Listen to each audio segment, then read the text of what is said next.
Ang sarap pala nito. Ito pala yung hotdog ni Aljur. So ayun guys, kagabi nga pala may nag-request sa atin, kumain daw tayo ng hotdog. Yon, hotdog naman yung challenge natin ngayon. Pagbibigyan natin yung yung nag-comment. First time kong kakain itong hotdog. Then tingnan nyo yung hotdog na to. Para siyang bulating malaki. What? Ew! Pero dahil nag-request, titikman natin siya. I think gawa to sa aso. Kasi nga hotdog siya, mainit-init pa bago luto. So ngayon tikman na natin. First bite. Hindi ko talaga trip yung texture niya. Magara. Pero tikman natin para malaman natin.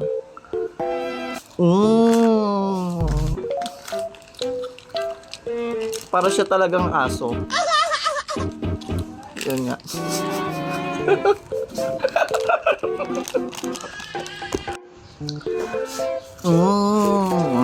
Ang sarap pala nito. Ito pala yung hotdog ni Aljur.